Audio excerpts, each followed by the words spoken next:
Hi friends, good morning. So, how are the preparations going? Yes, exams are nearer, I know that.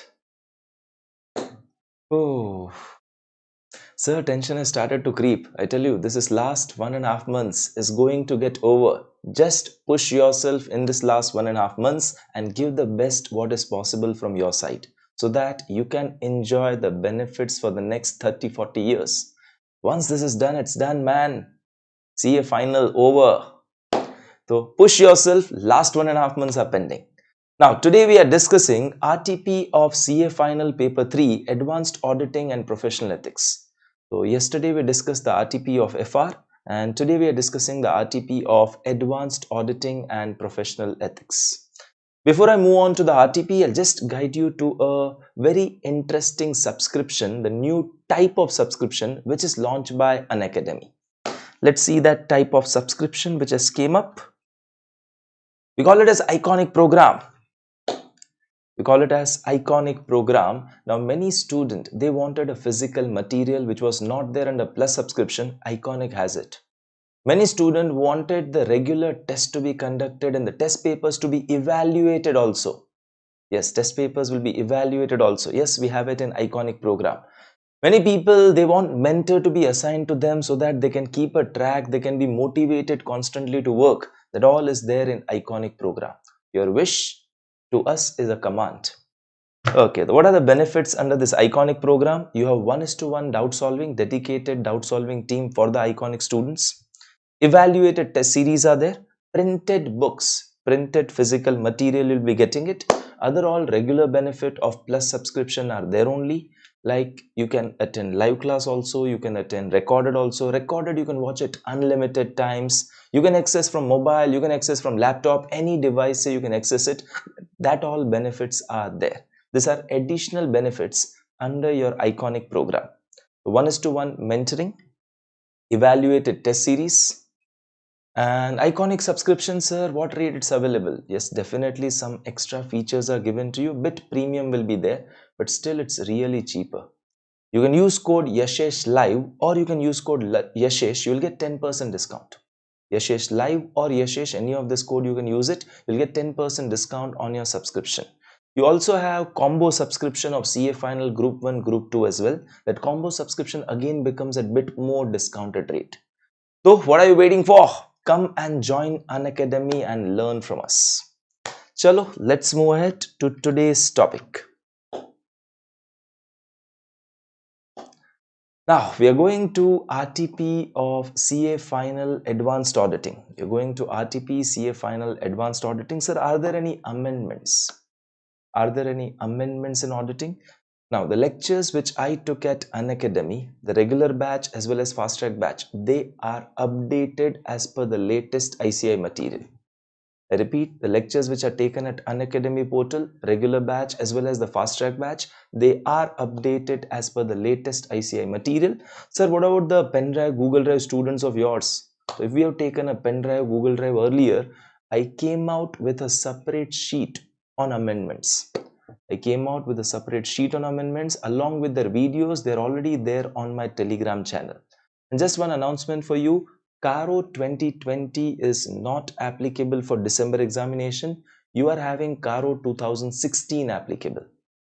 For December exam, CARO 2020 is not applicable. You are having CARO 2016. Actually, in class, we had done CARO 2020. I had to move back. ये amendment नहीं करना था, de-amendment करना था. I had to move back and I have to take a special class basically for CARO 2016. Now, there is few things which are given over here. Almost everything which is given here is covered in our material, but a few updates which is actually not there in our material. One of them actually, yeah, audit of banks. In your audit of banks, there's one small change. In your audit of bank, there's one small change. This came up actually in 24th March 21. 24th March 21, there's announcement and there's some change in audit of bank. It's actually reporting for audit of bank. Okay, question, whether section 143 subsection 3, whether section 143 subsection 3 10 matters, that reporting applies to audit of bank?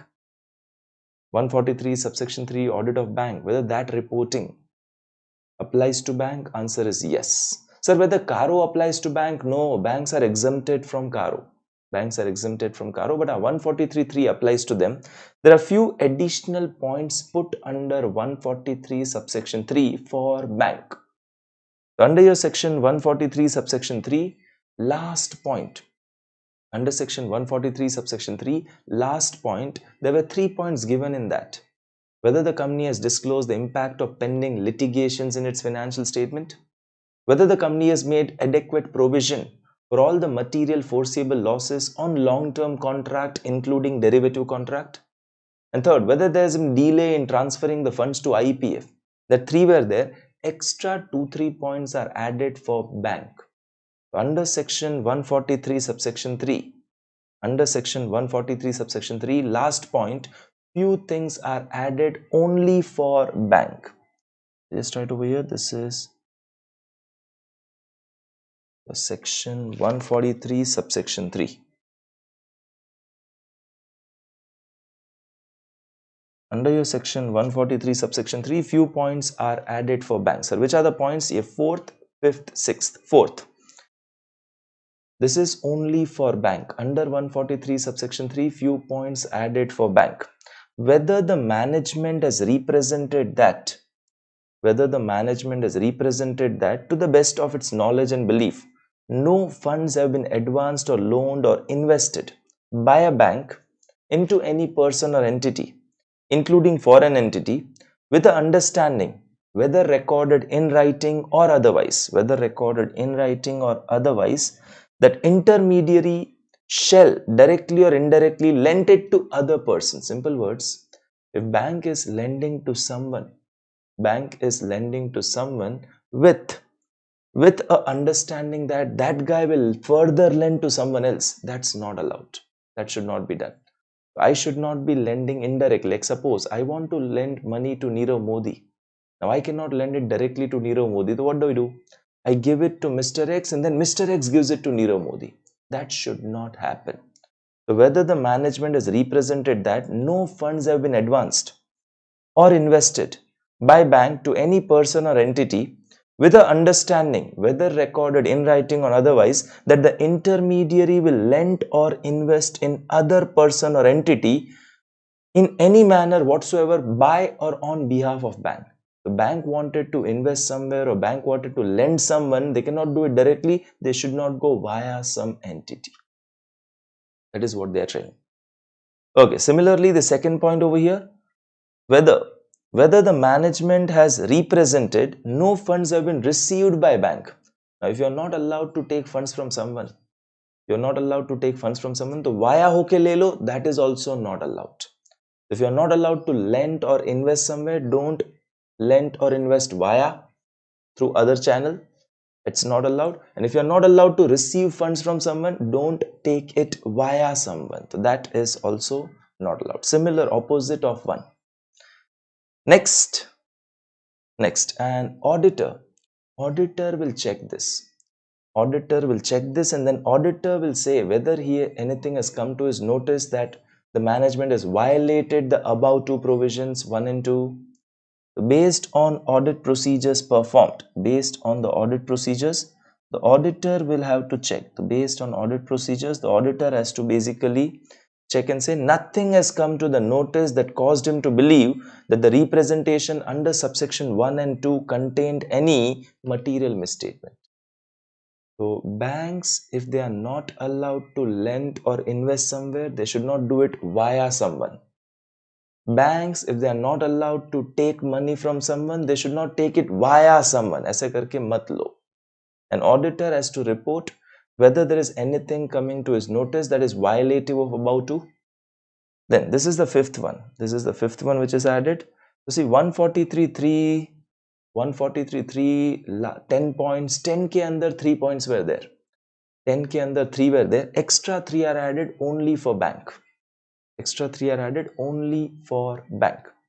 Okay, whether dividend declared or paid by the bank is in compliance with section 123, this is to be reported. dividend declared or paid by bank is in compliance with section 123, that is to be reported.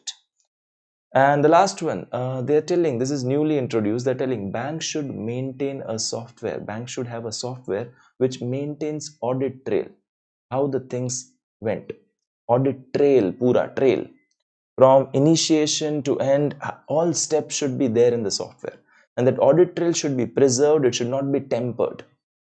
So whether the bank, this will be basically applicable from 1st April 22, whether the bank in respect of financial year commencing on or after 1st April 22 has used such accounting software for maintaining the books, which has a feature of recording audit trail, and the audit trail has not been tempered and the trail has been preserved by the company.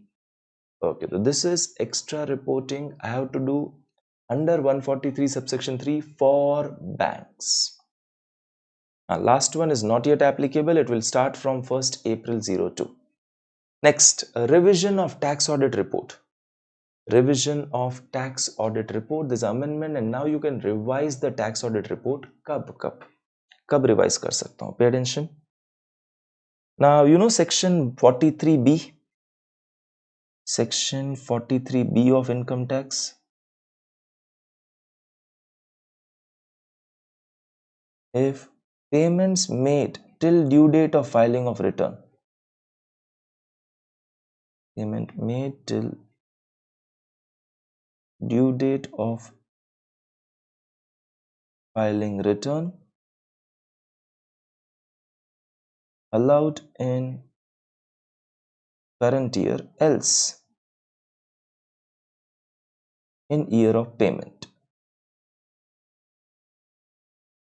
Allowed in current year, else in the year of payment. Now say for example your year is 1/4/20 to 31st March 21. This is the year. And the due date of filing of return is 30th September. 30th September is due date of filing of return. Now suppose you filed your return in June. Can you file the return before the due date? Definitely, sir. I don't wait for the last day. So suppose 30th June 21 return filed. Section 43B expense was not paid. Section 43B expense was not paid. So not taken as deduction.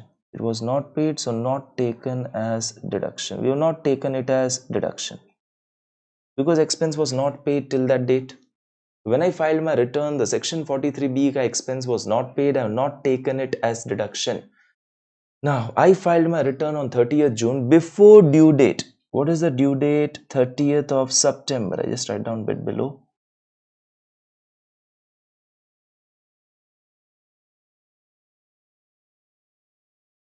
Say for example on 20th November, section 43B expense is paid. Okay. When I filed my return, section 43B expense was not paid. When I filed my return, section 43B expense was not paid, so I did not took it as allowance, I took it as kind of disallowance. I thought it will be allowed in next year. I filed my return treating it as deduction. I did not claim it as deduction. But before due date, it's actually paid. Question, should it be allowed in this year? Should it be allowed in this year? Yes, sir. Did I claim deduction? No, sir. What do? You can revise your tax audit report. Did you understood the situation? When can I revise it? It's not allowed anytime. It's like this only. So under section 43B, payment is made which should have been allowed in this year, but while filing return, you have not claimed it as deduction. You can revise your tax audit report. Shall I move ahead? If you want, take a screenshot of it.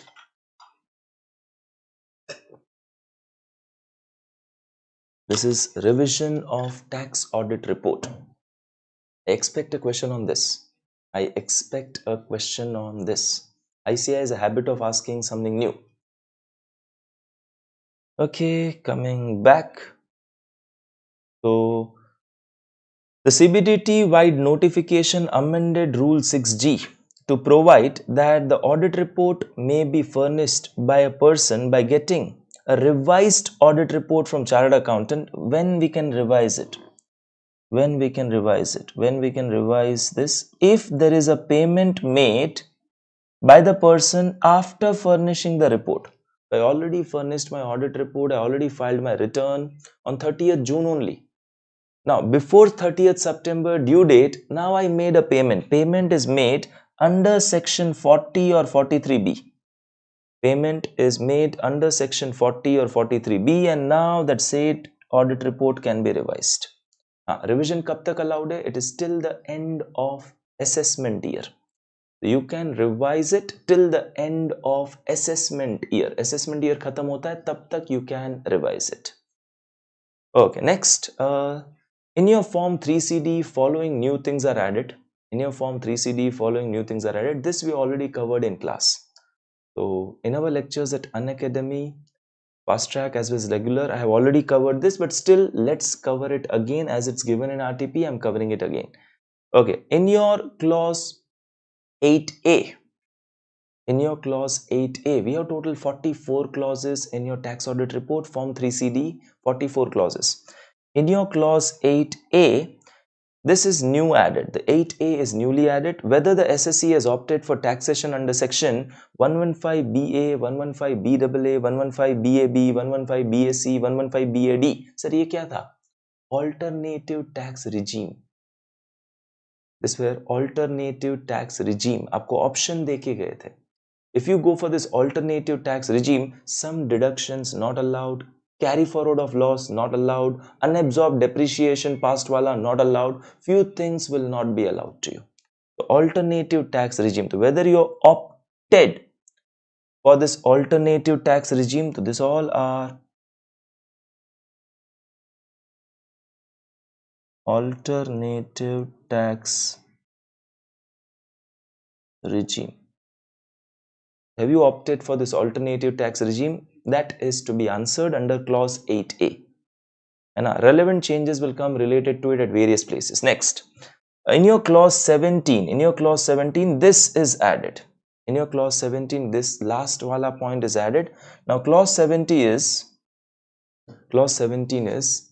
imagine I transferred my land and building. If I transfer my land and building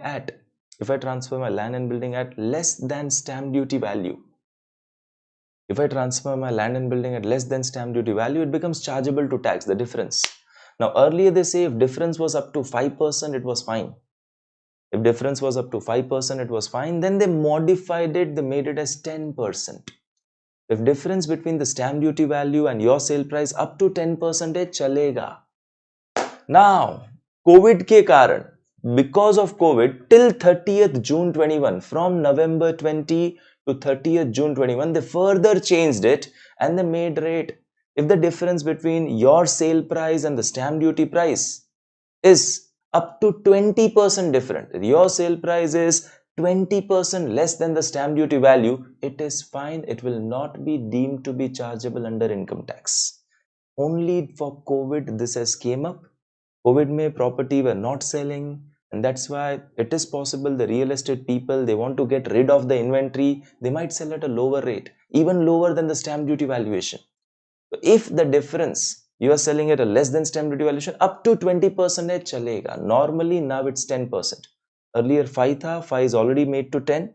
Now 10 is made to 20 for November to June. Did you understood this? Pakka you would have done this adjustment or amendment in your taxation paper as well. Next is in your clause number 18. In your clause number 18, clause 18 is related to your depreciation. Clause 18 is related to your depreciation. If you go for alternative tax regime, the additional depreciation which you claimed earlier will get reversed. If you go for alternative tax regime, आपको जो alternative tax regime था, If you go for alternative tax regime, the additional depreciation which was given to you will get reversed. So uska adjustment comes. Uska adjustment comes, this additional depreciation getting reversed. Additional depreciation claimed earlier reversed.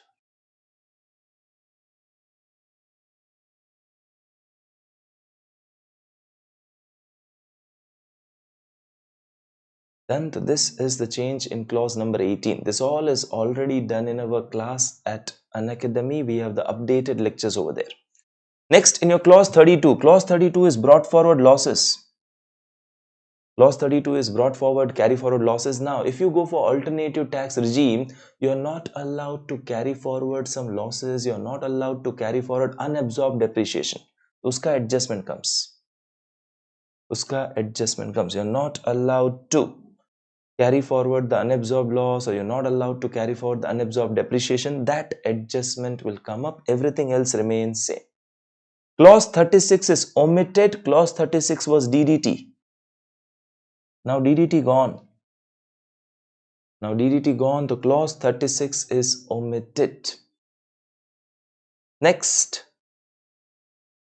Done. So this were the amendments which were given. This were the amendments which were given in your RTP. Now let's discuss the RTP. Now let's discuss the RTP. We'll be doing all MCQs, all questions, whatever are given in RTP. Sir, is it difficult? Frankly, no. Frankly, no. Audit paper problem, it's not difficult, but the student don't understand what is asked. The understanding that, oh, this is the question. Mujhe ye likhna tha. That is lacking in student, and because of that, the marks are not there. And number two is, you feel that your conclusion carries a weightage. You feel that your conclusion carries a weightage. Answer is no. Provision carries more weightage. So you don't write that provisions properly. You just focus only on conclusion part rather than the provision part. So please make sure that you focus on the provision part, explain the provision, then you correlate the question, then come to the conclusion. You will understand how they have written. You will also understand how they have written. This will be useful to us. Okay, we have this case study based MCQs. 30 marks MCQs you have, 20 marks are case study based, 10 marks are regular. 30 marks MCQ you have, 20 are case study based, 10 marks is regular. Let's see.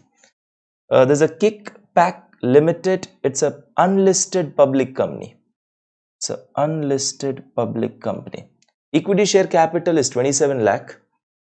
And there are some 4 directors.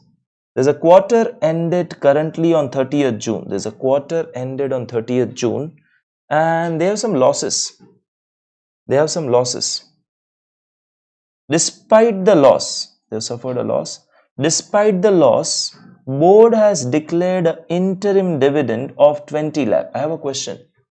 If I'm having a loss, can I declare an interim dividend? If I'm having a loss, can I declare an interim dividend? Okay, if at all you have a loss, your interim dividend should not exceed the average rate of dividend of last 3 years.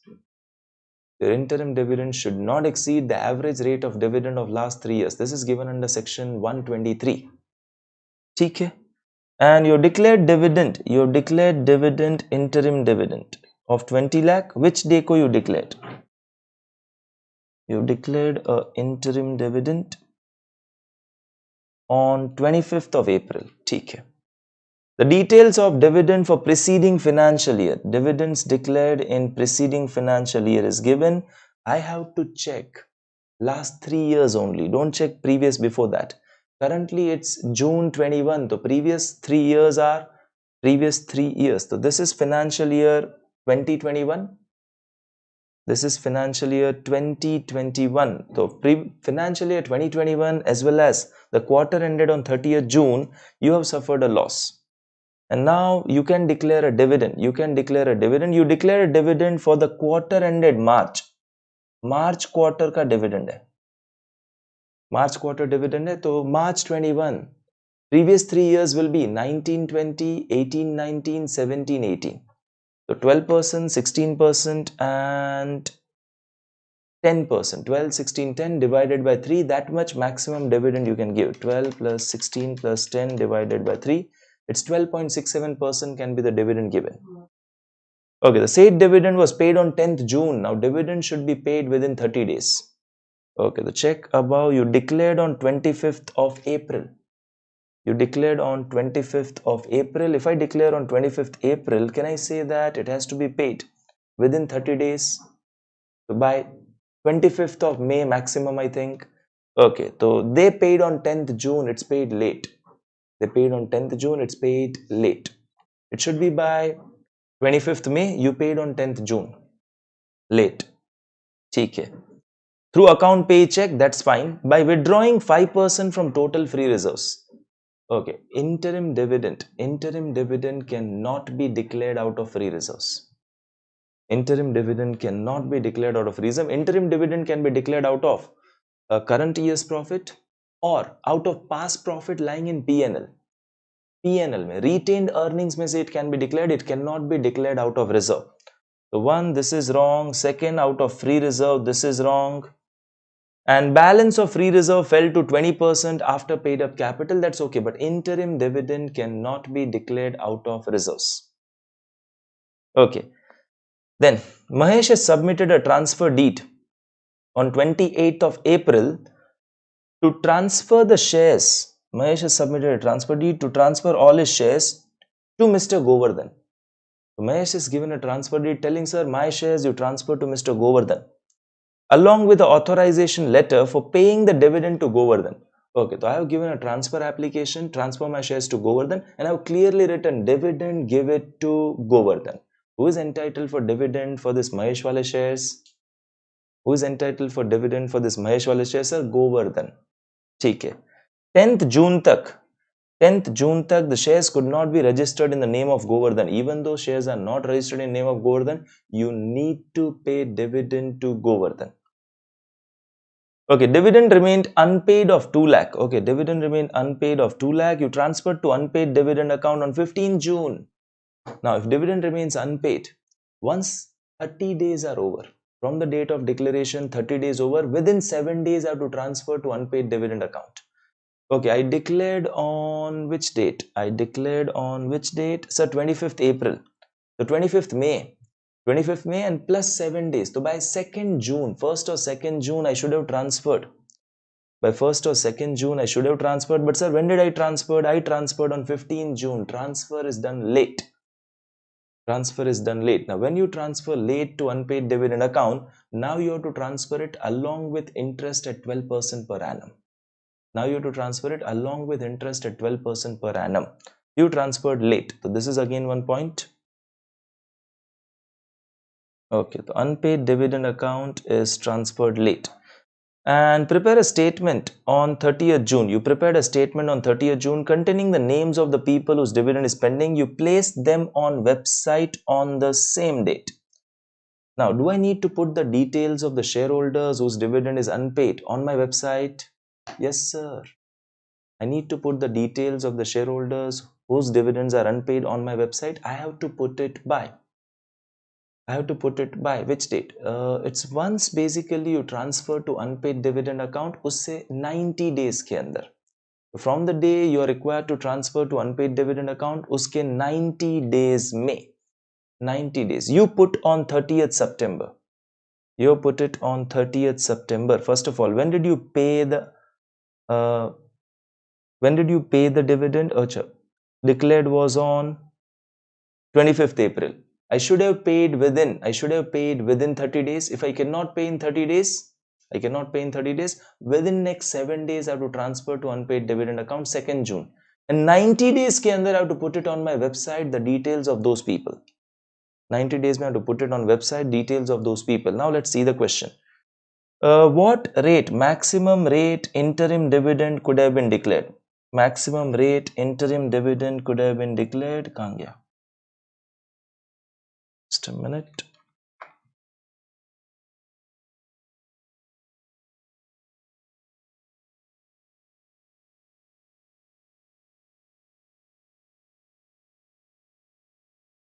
Okay, the maximum rate interim dividend could have been declared is average rate of last 3 years. That was coming 12.67.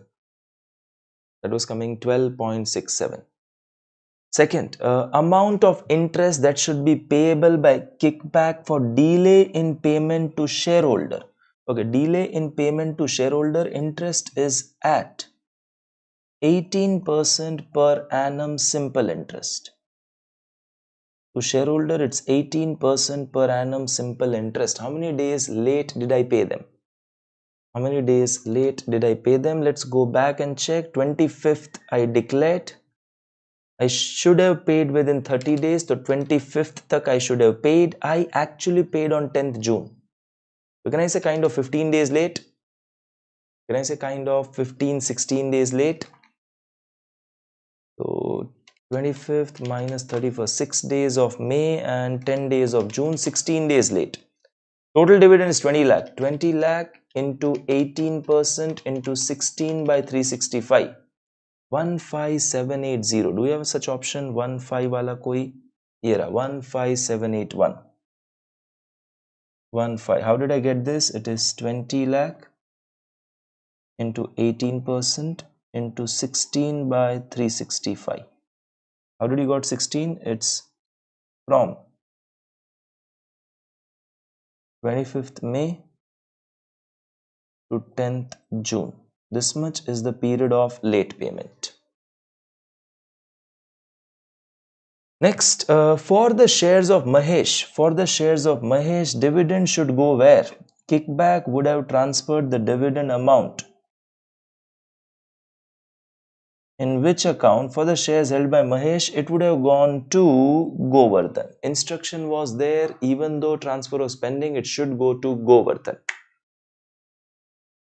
Next, maximum amount of fine that could be levied on each director. Oh, section 127.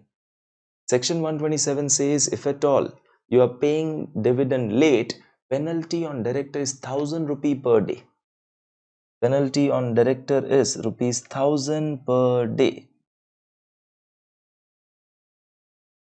There's 16 days late. The penalty will be 16,000. There's 16 days late. Penalty is rupees 16,000. Fifth one. By what date the unpaid or unclaimed dividend should be transferred to unpaid dividend account? By what date it should be transferred to unpaid dividend account? And also by what date? It should be placed on your website. Okay, so first of all, I should have transferred it to unpaid dividend account once 30 days are over within next 7 days. Okay, 30 days got over on 25th May plus 7 days is kind of 1st June. So ye B is wrong, D is wrong. B is wrong, D is wrong. It's kind of 1st June. And I have to upload it within 90 days. So 1st June and 15 July will not be there. Answer will be 1st June and 30th September. I have to upload it within 90 days on my website.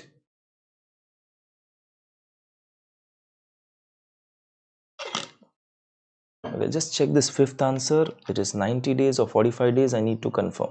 Fifth one, A. Correct. Chalo. Fifth one is A. 90 days. From the date you paid. 90 days from the date you paid. जब पे किया तब से 90 days. Not from 1st June. It's 90 days from payment. Okay, so I write it.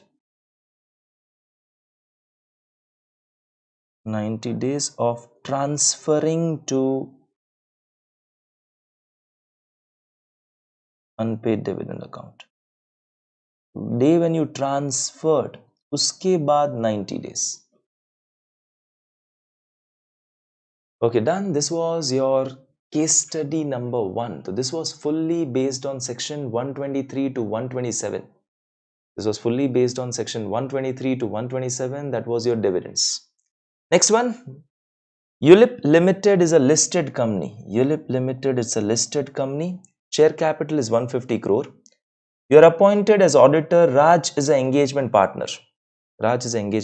After conducting limited review for second quarter, you felt SA 250 laws and regulation, they are not being followed properly, and you concluded withdrawal is necessary. Now, if you just remember SA 250, if laws and regulations are not being complied, you can withdraw even though the non-compliance is currently immaterial. Even though the non-compliance is immaterial, though, if management doesn't take the remedial action which you feel are necessary, you can withdraw even though they are immaterial as of today. Normally, we withdraw under material issues. But non-compliance of law is there. I'm telling them to do this, still they are not doing. Means they don't care for law. If they don't care for law, I can withdraw even though it is immaterial. Okay, even though the non-compliance was not material. The non-compliance is not material. But you want to withdraw. Why you want to withdraw? Management is not taking the remedial action which you want. Management refrained from taking the remedial action which you want. And withdrawal is not prohibited by law or regulation. Withdrawal is not prohibited by law or regulation. Okay. Now, so you brought this to audit committee. You proposed your resignation. SRS and company gave its resignation letter to ULIP. You gave your resignation letter to ULIP at 1 p.m. on 20th November 21 via official email ID. Such letter they forwarded at 4 p.m. on 21st to the authority. Now tell me one thing. A listed company, if auditor submits a resignation, whether company has to inform about it to stock exchange? Listed company, if the auditor tenders a resignation, whether the listed company have to tell about it to stock exchange within 24 hours. Within 24 hours. Not to ROC, stock exchange ko. So they gave you resignation 1 p.m. 20th ko. So you have given on 21st 4 p.m. Can I say it's after 24 hours? It's after 24 hours. Okay, SRS filed a statement. With ULIP and registrar on 15 January. This is ADT 3 aapka. Resignation ADT 3. ADT 3 is to be filed within 30 days of resignation. ADT 3 is to be filed within 30 days hona chahiye. You filed on 15th of January. This is after 30 days. This is after 30 days. If you don't file within 30 days, penalty. What was the penalty? 140 subsection 3 and 4. What was the penalty? 140 subsection 2 and 3, sorry. 140 subsection 2 and 3. Penalty kya tha? Penalty was 50,000 or his remuneration, whichever is less. 50,000 or his remuneration, whichever is less, plus continuing default 500 plus day, 500 per day, maximum up to 5 lakhs. 500 per day, maximum up to 5 lakh. So you should have filed it by 20th November. You resign within 30 days. So 20th December. You should have filed it by 20th December. You filed on 15 Jan. So 31 minus 20. So 20th December you should have filed. So 11 days plus 15 days. Kind of 25-26 days late. You have basically done. Okay. Now you resigned. Can I say there's a casual vacancy? You resigned. There's a casual vacancy. Casual vacancy caused by resignation. Casual vacancy caused by resignation. Sir, who will fill it? Board will recommend, and it has to be approved by shareholder within 3 months of recommendation of BOD. Board will recommend. It has to be approved by shareholder within 3 months of recommendation of BOD because earlier one has resigned. Okay. So audit committee recommendation, board disagreed. Okay, so casual vacancy, audit committee recommended some new name, board has disagreed, it gave back. Audit committee decided not to reconsider the original recommendation. Okay, audit committee recommends, board disagreed, audit committee has to give a new recommendation. Sir, what if audit committee gave a same recommendation again? If audit committee gave a same recommendation again, board may accept or board may now reject, and now board may not ask the audit committee. They can appoint their own auditor as their own way. They can appoint on their own. They need not to ask audit committee now. The audit committee did not reconsider the original recommendation, and board, after citing reason for disagreement, they appointed Chawda and Company on their own. And they appointed Chawda and Company on 15th December 01. 15 December 01, and it was approved by members on 3rd February 22. Now first thing is, board has to recommend someone within 30 days, and the shareholder has to approve it within 3 months of recommendation by board. The shareholder has to approve it within 3 months of recommendation by board. So when did the auditor resigned? When did the auditor resigned? 20th November. 20th November. Okay, you appointed, board has came out with some recommendation 15 December. That's fine, within 30 days. That's within 30 days. Now this is 15 December. 15 December say 3 months. 15 December say 3 months. 15 Jan, 15 Feb, 15 May. Okay, 15 March. So that is fine. This is also within the limits. Now let's see the question. Whether the reason for withdrawal can be considered justifiable. Laws and regulations are not being complied, even though it is immaterial today, but they are not taking remedial action which we feel. Is it justifiable? Answer will be yes. Okay, so yes, as withdrawal was not prohibited by law. Yes, as auditor has obtained a legal advice. Yes, in exceptional circumstances, auditor may consider withdrawal provided the withdrawal is not prohibited by law or regulation. And yes, as it doesn't matter whether the compliance is material or immaterial, actually answer, the language used in standard is this one. You may consider for withdrawal provided that withdrawal is not prohibited by law or regulation. The answer will be C. Did you understand? Next one. In question 6, it is assumed that auditor was not prohibited by law. Auditor was not prohibited by law. Suppose it, they are telling if it is assumed auditor was prohibited by law. Okay, if auditor is prohibited by law, question, can you resign? If auditor is prohibited by law, can you resign? No sir, I can't resign then. If I am prohibited by law, I cannot resign. So sir, what do I do now? I cannot resign. So should I modify my report? Sir, effect is immaterial. Effect is immaterial. You cannot modify the report. Effect is immaterial.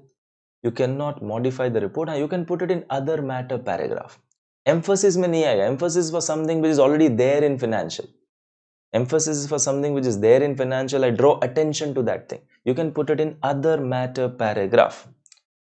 Then how the non-compliance would be reported? You can't modify the report. You can put it in other matter paragraph.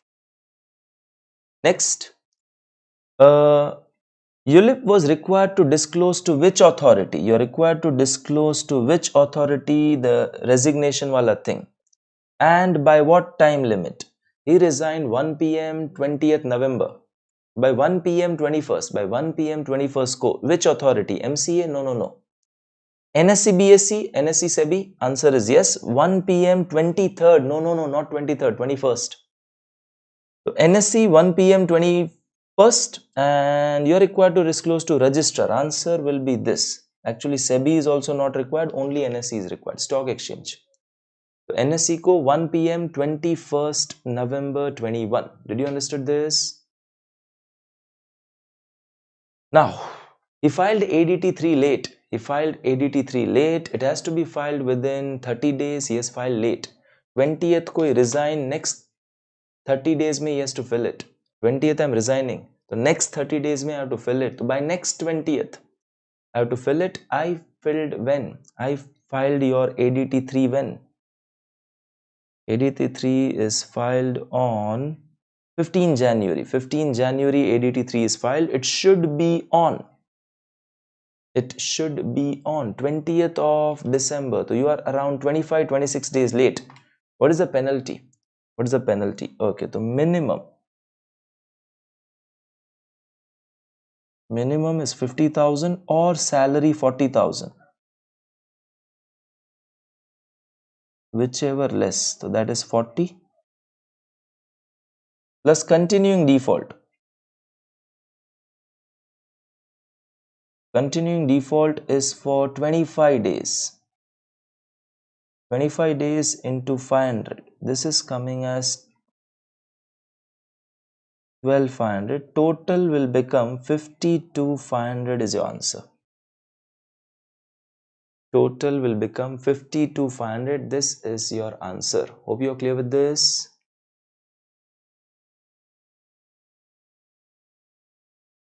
Next, what is the last date available for filling the filling the casual vacancy? Last date available for filling the casual vacancy. He resigned on 20th November, within 30 days. He resigned on 20th November. Can I say within 30 days?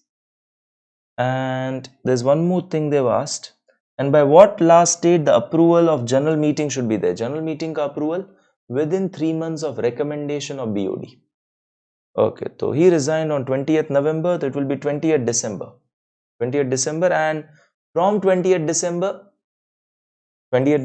and within 3 months of recommendation by BOD, it has to be approved. The last date is 20th December, and they appointed when? Check karo, they appointed when? Board has recommended when? Uske within 3 months. When did board recommend? Check. Board has recommended on 15 December. 15 December plus 3 months is 15th March.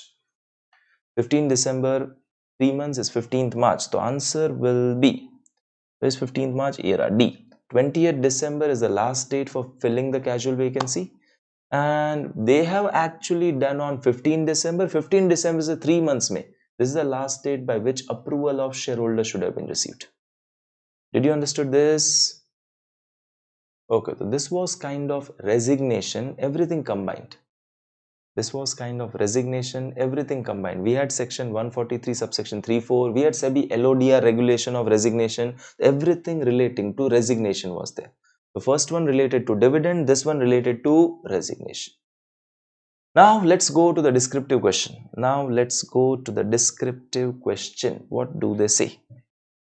Audit report of Colsi Private Limited. Audit report of Colsi Private Limited was issued by Bishnoi and Company on 25th of July. However, a case filed against Colsi on 4th August. Now, audit report is already there on 25th July. Audit report done. There was a case filed on 4th August. When is the case filed? After the audit report is given. Case filed after the audit report is given. And this was related to incident which happened in January. Okay, the incident which happened in January, and this may result in heavy fines. So someone filed a case in August related to event which happened in Jan. Okay. And they discussed the matter with the management, and it's decided to amend the financial statement. The matter came up after the date of audit report. Had it been known earlier, we would have given a different opinion. See, the incident happened in January. The things were there. But company did not do provision, company did not do contingent liability because court case was not there. Court case came up on 4th. And now they want to amend the financials. So either they will make a provision or they will have a contingent liability. So for this thing, incident which happened on January, something bad happened to your customer by your product. Customer had not filed the case, you did not do anything. No provision, no contingent liability. But now he has filed the case, you are amending the financials. So can I say you will either create a provision or you will either show it as a contingent liability? Let's see what they are doing. Raj inquired how management wants to deal with the matter. Raj inquired how they want to deal with the said matter. Okay. And management said will show it as a contingent liability with no additional disclosure. Just a contingent liability in footnote, no additional disclosure. Management told Raj that such disclosure will be enough as he will further explain it in EOM para. Okay, now telling. Management says we'll just write it as contingent liability, no further disclosure. Reason, sir, anyways you are going to write an EOM, you will explain na. Question, whether emphasis of matter para is a substitute of a disclosure in financial statement? whether emphasis of matter para is a substitute of a disclosure in financial statement.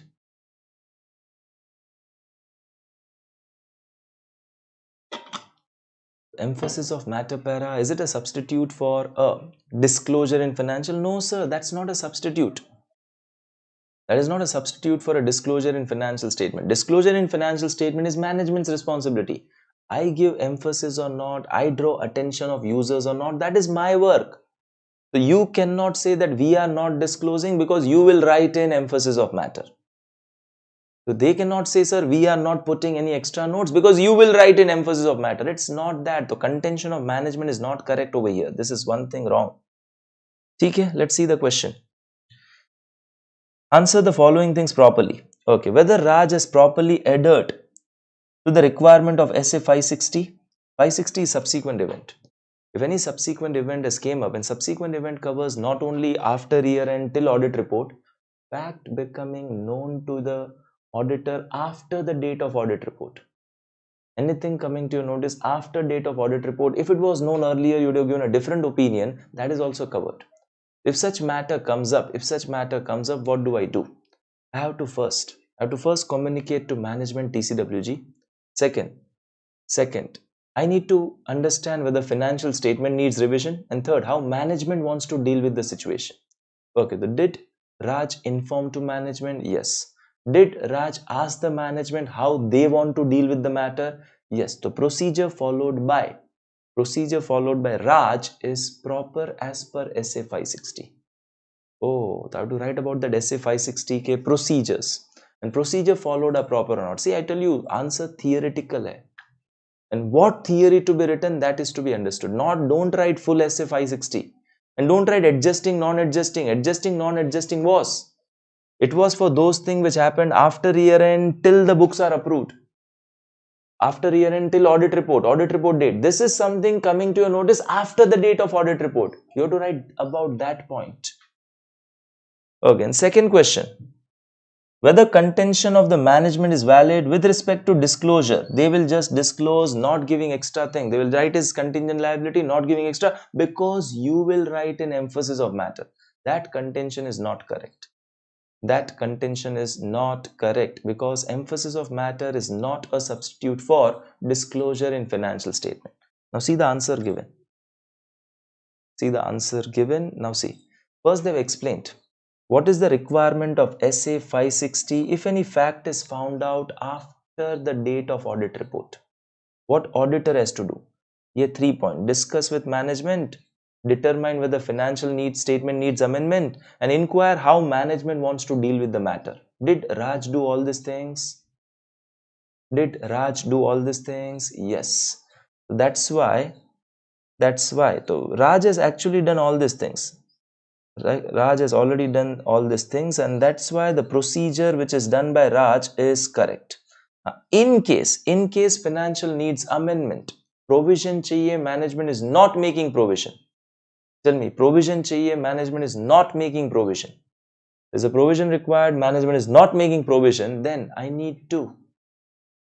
what do I need to do?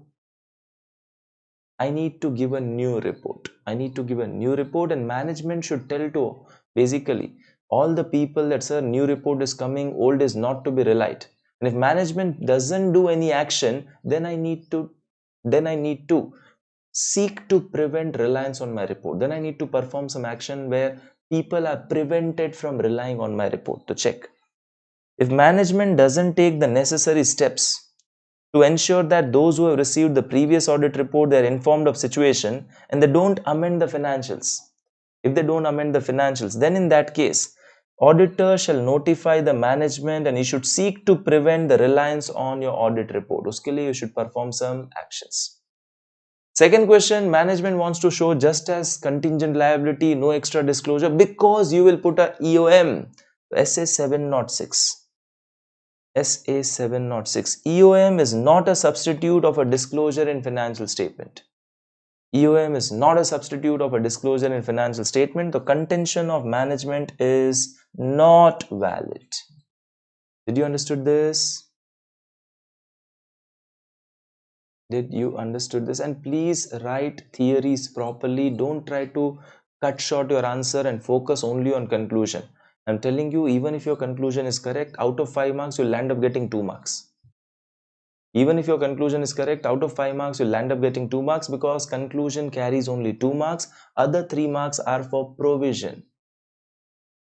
Shall I move ahead? Next. Question number 12. While formulating audit plan and responding to a risk of material misstatement,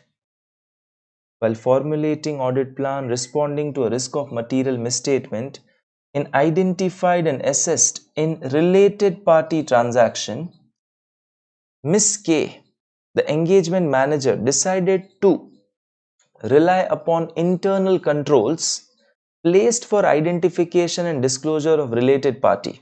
You decided to rely upon internal controls. Guide Mr. K necessity to test the control. When to test the control? Now, यहाँ पे word आया related party transaction. Student writes SA 550. Student will write SA 550. Question is not on SA 550. Question is not on SA 550. Question is on SA 330. SA 330 is responses to the assessed risk.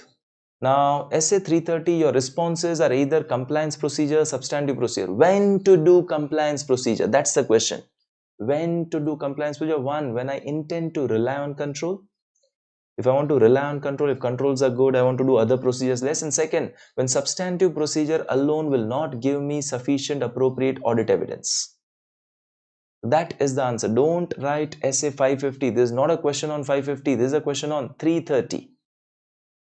Second, also guide. This is another question. See, there are 2 questions. Pehle ye wala tha. Guide Miss K for this. Now also guide whether she can use the evidence regarding operating effectiveness of control, which is found out in interim period. Okay. I tested the control in the month of July, August. They were fine. I tested in Q2. Controls were fine. Can I use that evidence? Q2 में test किया था sir, end of year नहीं. I need to check whether there are any changes and the changes are to be checked. If Q2 आपने check किया, if any changes happen, change needs to be checked. Did you understood? 2 questions. Let's see the solution. See, 550 is just heading given यहाँ पे, like you have to see misstatements are there and related party things or not. Answer is as per 330. Answer is as per 330. When you have to test the controls, 2 points. 1, when you plan to rely on control, and second, substantive procedure alone will not give you sufficient appropriate audit evidence. These are the 2 things. And then, if I have done a testing during interim period, what I need to do? I need to obtain evidence about changes and determine additional procedures which are required for that remaining period. So, Miss K shall design and perform test of control to obtain appropriate evidence about the operating effectiveness to rely, and if there has been changes, he needs to check that also. Did you understood this? 2 questions were there. Guide on one thing, then guide on other thing. And you need to understand what theory needs to be written, not the full standard or not the standard in a general way. So over here, वो interim period वाला था, उसके 2 points है, that 2 points only are to be written. When controls are to be tested, 2 points are there, only that 2 points are to be written. Next, question number 13. Next is question number 13. It's company audit. You are a listed company and the auditors, firm AB and Co. They were appointed for the 2 terms of 5 consecutive years. 2 terms of 5 consecutive years. Can I appoint you for 3rd term? Listed company, rotation applies. Listed company, rotation applies. Can I appoint them for the 3rd term?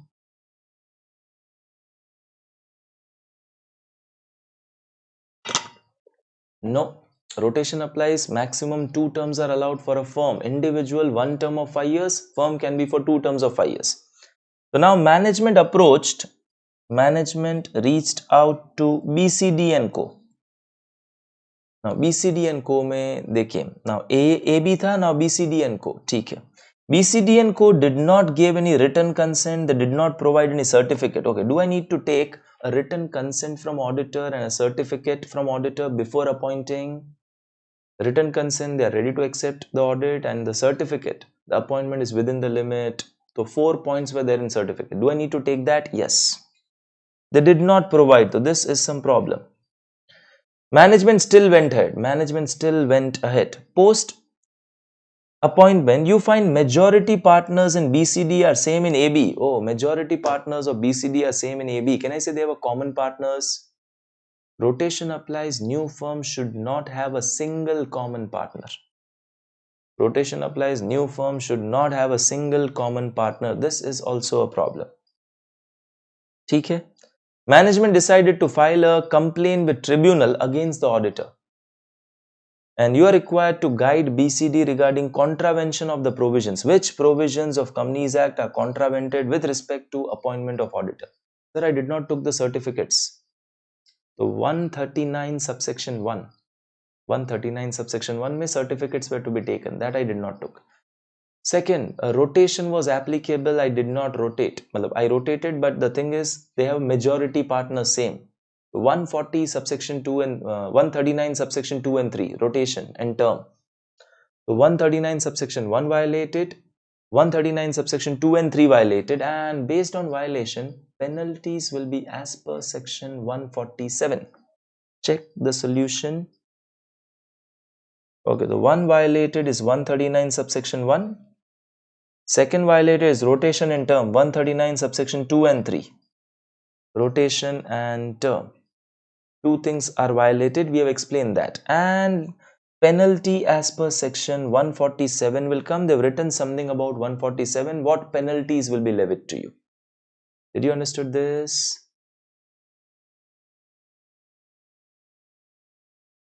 Okay, now just check the way of answering. Just check the way of answering. First, they've explained the provision of section 139. What does it require? What does it require? Like before appointment, ye wala. I should not write all things about 139.1. I should focus on this. See, what I've highlighted, now if you write that much, that is also sufficient. What I've highlighted, if you're writing that much, that is also kind of sufficient. So 139 subsection 1. Before such appointment is made, a written consent is to be taken from the auditor and a certificate from him that the appointment, if made, is as per the conditions as prescribed. So this is one.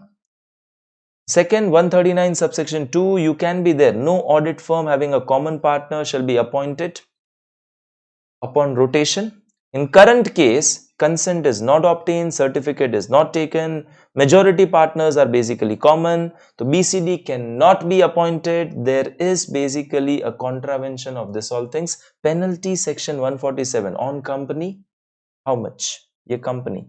Officer in default, how much? And auditor, how much? Did you understood? Okay. Next, question number 14. Mr. Hemant Ramsey. Mr. Hemant Ramsey was appointed as engagement partner. Mr. Tyagi was appointed as engagement quality control reviewer. ठीक है. Hemant is appointed as engagement partner. Tyagi is appointed as engagement quality control reviewer. FY 2021, there was an implementation of ERP in a phased manner. They came out with some ERP implementation. And Hemant discussed the implementation of such ERP with Vishnay and told him that that matter should be placed in key audit matter. Okay, so now pay attention.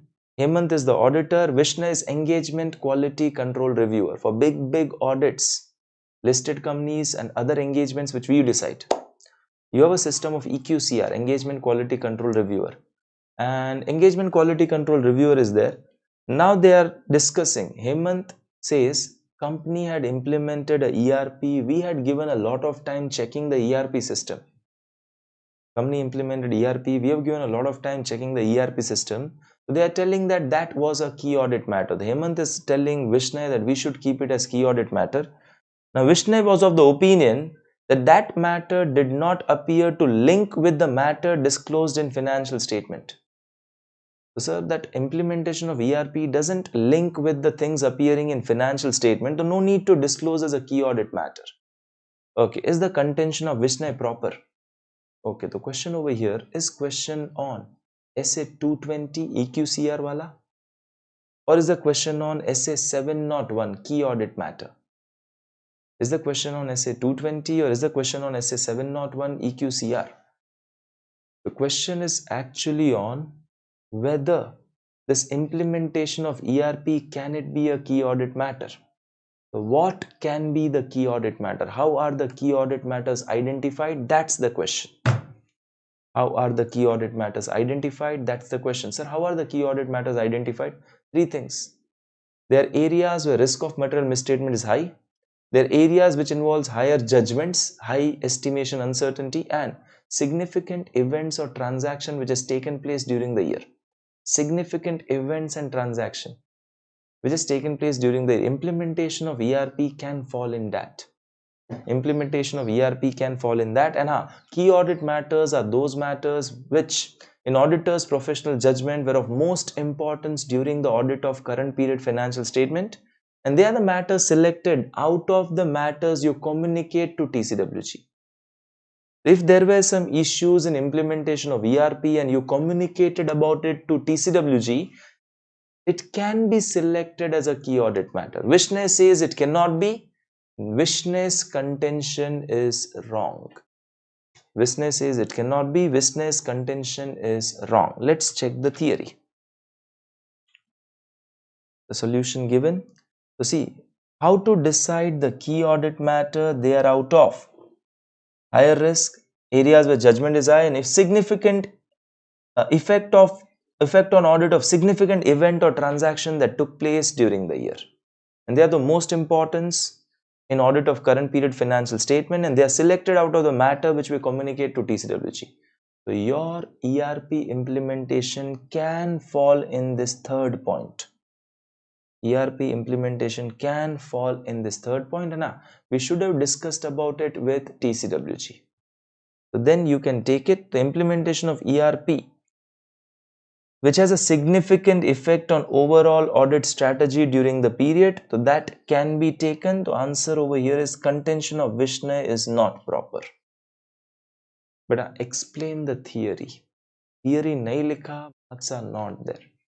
I told you conclusion carries only 2 marks. Your provision carries 3 marks. Provisions are not there, just conclusion there, marks will not be there. Shall I go to next one?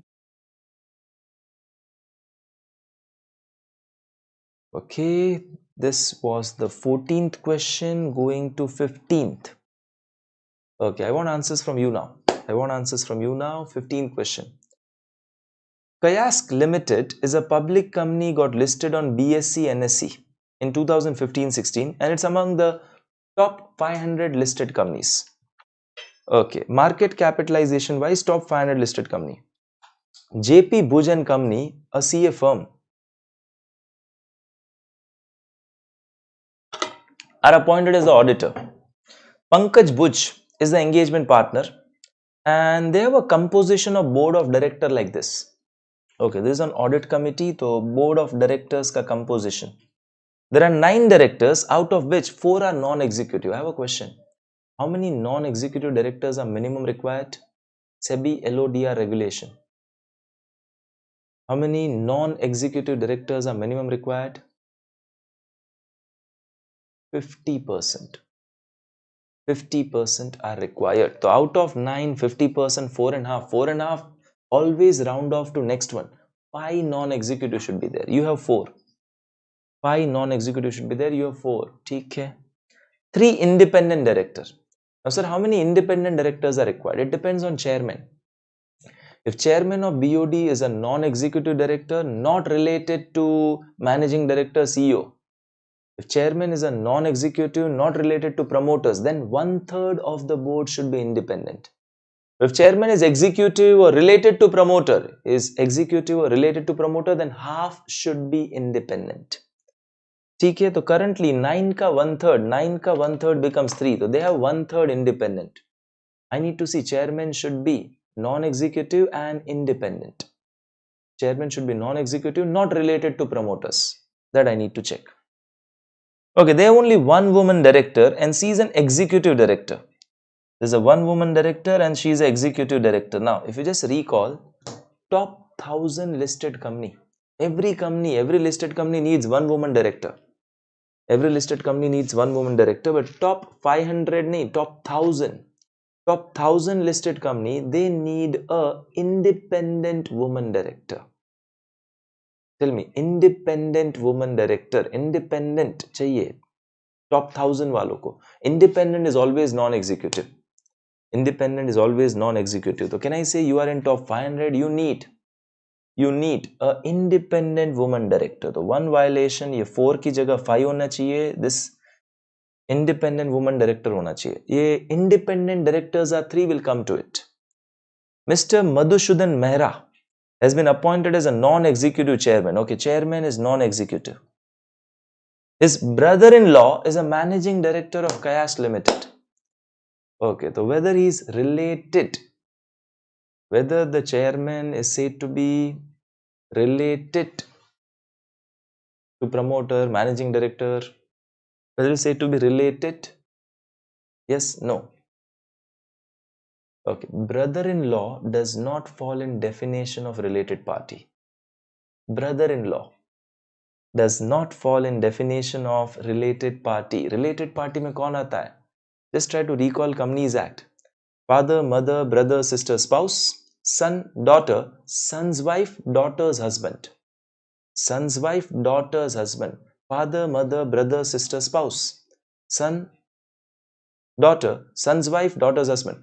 Aapka brother, sister, not your wife's brother, sister. Your brother, sister are covered, not wife's brother, sister. He's not related. If he's not related, he's a non-executive. Non-executive, not related. How many independent directors we need? Not related, non-executive. How many independent directors we need? 1/3. Is it 1/3 there? Yes. Independent directors are 1/3. No problem over there. So there is no problem in this. This is fine. This is fine. 3 directors independent. But a woman director should be independent director and non-executive should not be 4. It should be 5 in total. Okay. So what are the problems? Let's go to the solution. Okay. You should have optimum mix of executive, non-executive, not less than 50% non-executive. Top 1000, one woman director is required.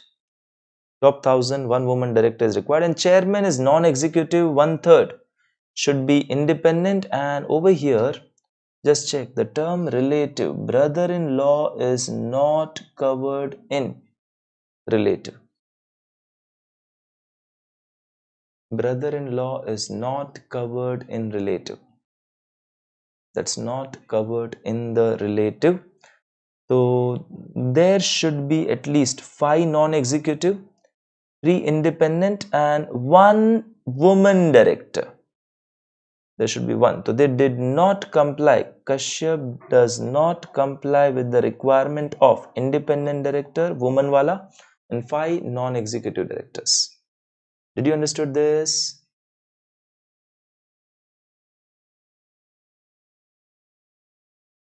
This was question number 15, going to question number 16. See how minutely you need to understand the things. That's what is important in the paper of auditing. Brother-in-law, he is not related. Okay, question number 16. You are appointed as auditor of a bank. Keval Gupta, the engagement partner, performs the audit as per checklist. You have the following queries. Let me just go down to the question asked. You are required to provide a reason why queries would have been raised. So reason why queries would have been raised and what will be the action that will be taken. So why queries would have been raised and the actions what could have been taken. Let's see. First query. Interest on state government guaranteed advance. Interest on state government guaranteed advance has been taken to income even though such advance has remained overdue for more than 90 days. Okay. I have a question. State government guaranteed advance. State government guaranteed advance, if they are overdue for more than 90 days, is it performing or non-performing? State government guaranteed advance, if it's overdue for more than 90 days, performing or non-performing? Sir, they will be non-performing. They'll be non. See, exemption is only for central government guaranteed advance. Central government guaranteed advance, if they are overdue for more than 90 days, then they are said to be performing. State government nahi. यहाँ पे word is state government. And even if it was a central government, exemption is only from classification, not from income recognition. Even though it was central government overdue for more than 90 days, central government guarantee hai, always treat as performing. But income recognition is not like performing, it's overdue for more than 90 days. Exemption is from classification, not from income recognition. This is state government, no exemption only. So this will be treated as NPA.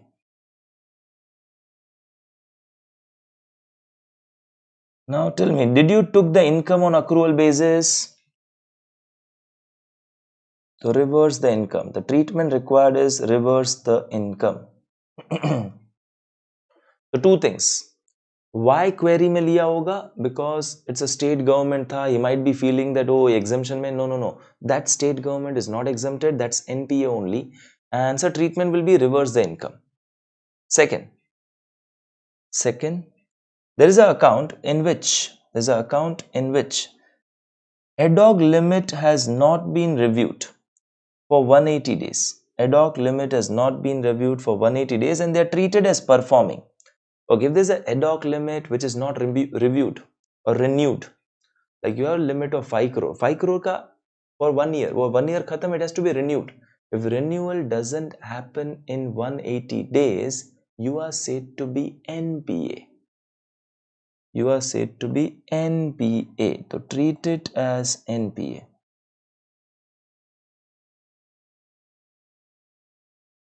It's not a performing, it's a non-performing. Next, one of the NPA was sold at a higher than book value. NPA sold at more value. Okay, book mein value 100 tha, we sold at 120. NPA sold at 120. Should I record 20 profit?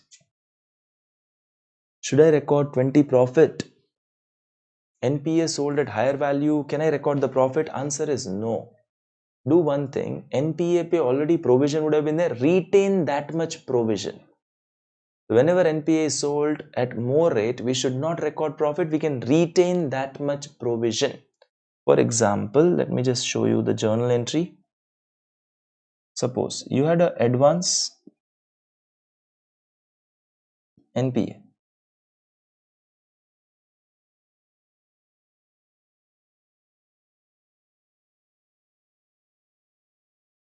Gross is, say for example, 200 minus provision you have done is 100 and net in your books is 100 rupees. Now it is sold for 120. Can I say you have a profit of 20? Don't recognize profit of 20. What should I do? Now advance goes away. We got money. Bank debit is 100. Your advance goes away. Advance in your book is 200. Provision for advance goes away. Don't remove provision fully. Remove 80 only. Don't remove. Achha. Advance goes away 200. Bank is 120. So don't remove provision fully. Remove provision 80 only. If you remove provision 100, you'll have a profit of 20. We don't record profit. We retain that much provision. This is what we do. Let's see over here. The excess provision has been reversed. NPA sold at higher than book value. Profit not recognized, but the excess provision is reversed. Excess provision reverse goes in P&L only. Excess provision should be retained.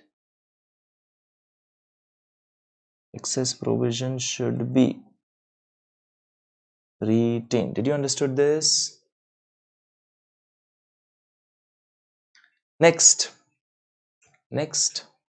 In one of the account, additional temporary limit was sanctioned. 25% for 120 days tenure. Now this was bit offbeat. Which might not be there in our material. For this ICI book fully, if someone has read, they might be able to solve it, and that too if they remember it. Temporary limit additional is allowed up to maximum not 25%, up to 20% allowed, and that too for maximum 90 days. Temporary limit is allowed for maximum 20% for 90 days. So this was something new, not there in our material. It is should be 20% and for 90 days. 20% only, that ad hoc limit, additional limit is allowed, not 25%, and maximum for 90 days it is allowed. Next, on verification of outstanding forward contract, the net position in respect of one currency was not squared off and was not covered by a substantial amount. See, outstanding forward contract, the net position in respect of one currency was not squared off. See, banks are not allowed to keep open forward contract. If customer comes and buys a forward dollars with me, I enter into a forward contract with someone to buy a dollar with them. The customer wants a dollar, we entered into forward contract, I have to sell dollar to him, I will have another forward contract to buy dollar from someone. I cannot keep it open. So net position has to be 0. Net is not happening 0, there is some problem, net should be 0. To customer, I have to sell dollar, I have a forward contract to sell dollar to him, then the bank will enter into a forward contract to purchase dollar from someone, and margin is what bank earns. I am going to sell you dollar at 70 rupees forward rate, and I am going to buy the dollar from that party at 69.5 rupees. 0.5 is my margin in between. We cannot keep the positions open in a bank, otherwise it becomes too risky for a bank. Did you understand? The net has to be 0. There is some error in accounting.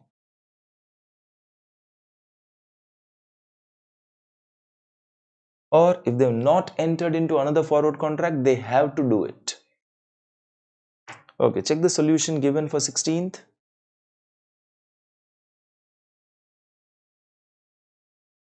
Okay, the first one, state government wala, they had already included income, it was NPA, you have to reverse it. So you will be required to reverse it, take it only when realized. Second one, 180 days ad hoc limit was sanctioned, is not renewed or not reviewed, treated as non-performing. Third one, excess provision should be retained. Fourth one, this cannot be for 25%, this can be for 20% and maximum 90 days. Net provision or net position has to be squared off. It cannot be like this. It has to be squared off. Agar आपने नहीं किया है, again forward contract, do it. Did you understood this question?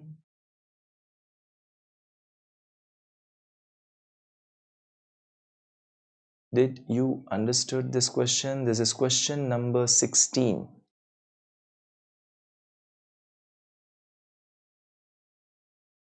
Now coming to 16b.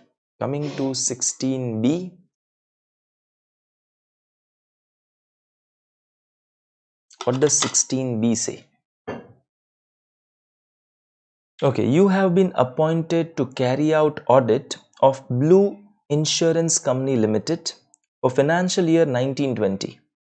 In the course of audit, you found out that commission paid to agent constitutes a major expense in operating expense.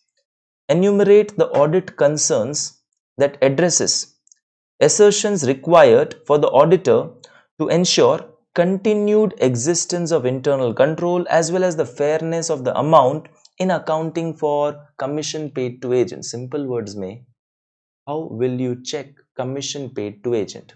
Uske internal controls, uska amount, everything. How you are going to check the commission paid to agent? I'll write few points about their control checking also. I'll write few points about the amount as well. The amount what is shown, uska external confirmation can be done with the agent. और amount what is shown उसमें TDS deducted or not, GST is levied or not, that all things can be checked out over here. So see the answer. This is a direct question which is there in our material. You have to write below answer. They have given bit theory about commission brokerage, what it is. You can directly have this role of auditor. You can directly have the role of auditor. It should not be paid in excess of the limit specified by IRDA. It should be as per the rate which is agreed upon. Agreement hai aapka. Broker agent should not have been blacklisted by IRDA. You paid it only to the agent who has brought the business. Disbursement entries, you can check it with the vouchers. Then you need to see that income tax is deducted. I have to deduct the TDS. TDS is deducted properly. Correctness of amount of commission, and scrutinize the agent ka balance to see if anything is long outstanding to be received or paid to him. That can be reconciled also with him. And commission outgo is duly accounted or not. So these are the points relating to verification of commission. It's a direct question. Any doubts? Anybody with question number 16?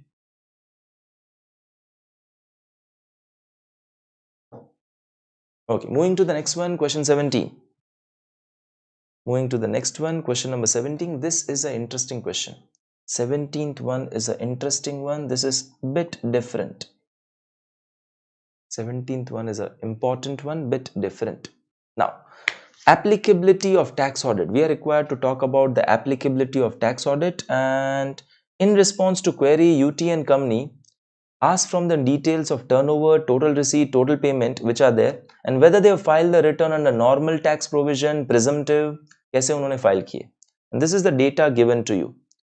This is the data given to you. These are different clients which you are having. Okay, client 1, turnover 4.5 crore.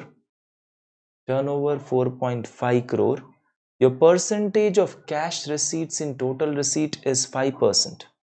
And percentage of cash payment in total payment is 5%. Tell me, tax audit required, not required?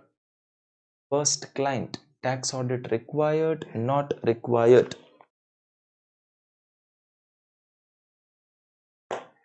First client, tax audit required, not required? Not required. Sir, why it's not required?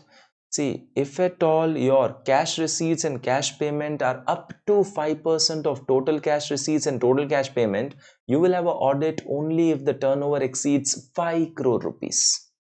For you, the turnover limit will be 5 crore because this criteria is getting satisfied. Limit will be 5 crore for you. Second one, second client.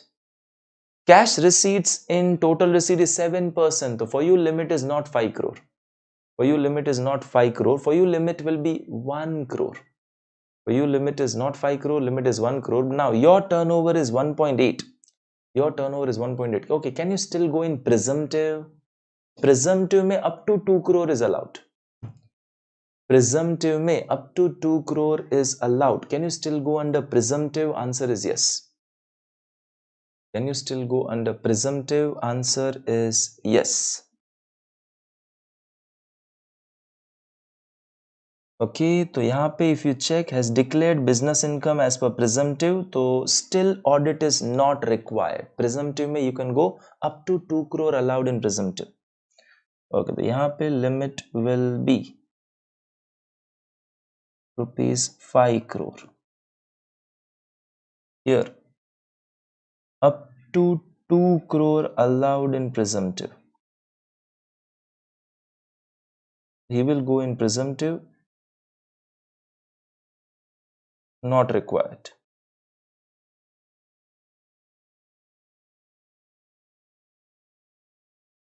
First में not required, second में not required. Let's go to the third one.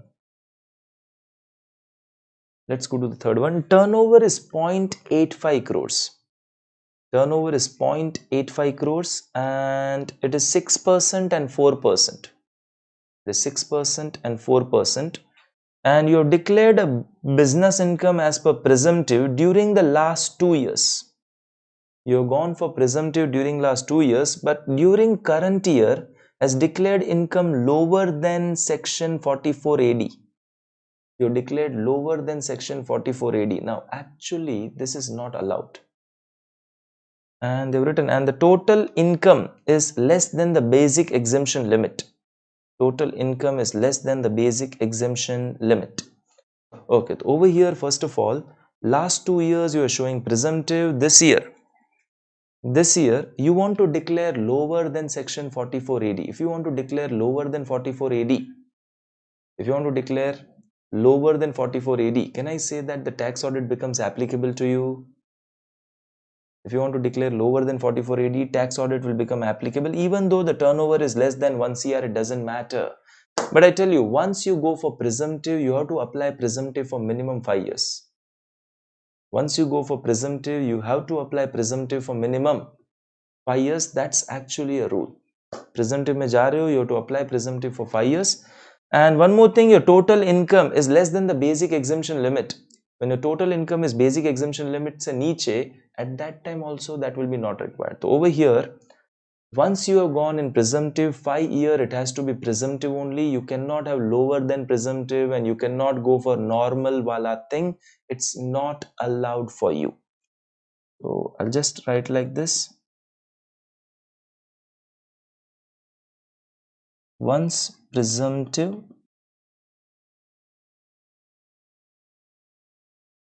it should be followed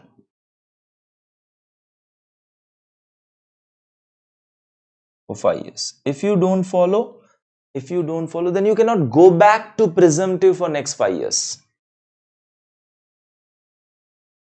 If not followed,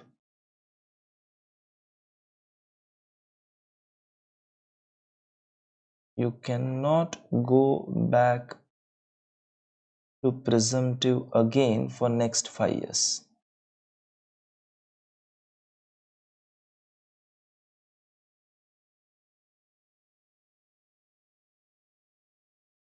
Once presumptive should be there for 5 years. If not followed, you cannot go back to presumptive again. You cannot go back to presumptive again for next 5 years. Okay, sir, I'll not go back to presumptive again. Then can I follow the regular one? I'll not go back to presumptive again for next 5 years. Then can I follow the normal one? You can follow the normal one then. You can follow the normal one then. तो आप normal one follow कर पाओगे, and if you want to follow normal one, then your tax audit will be required. So as such, I'm assuming over here you will continue to follow presumptive only, not required. But if you want to switch over, it will be required over here. So current year, if you want to declare a lower income, so it will become required. Answer both the ways is possible depending on how you are writing it. If you say current year, we want to declare a lower one, will not shift back to presumptive. Will not shift back to presumptive, then required. If you want to continue presumptive, not shifting back to normal, then it is not required. So answer can be both the ways. Whichever way you want to write, you can write it. ICAI, sir, what they have done, I think they have given it's required. They have given required. I need to just check it though. It can be both the ways depending on what you want to do. Okay, next one, fourth. Next one, fourth. Turnover is 3.2 crore. Turnover is 3.2 crore. And you have a presumptive income. You have a presumptive taxation under section 44 AE during last 4 years. During last 4 years. Current year has declared lower than 44 AE. Current year has declared lower than 44 AE. If you are declaring lower than 44 AE, 3.2 crore is this.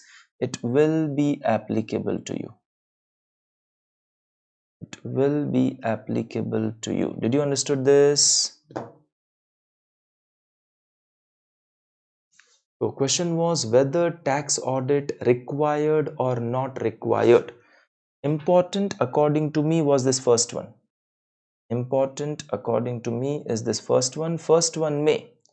If your cash receipts, cash payment are up to 5% of total cash receipt, total cash payment, for you the limit is not 1 crore, for you the limit will be 5 crores.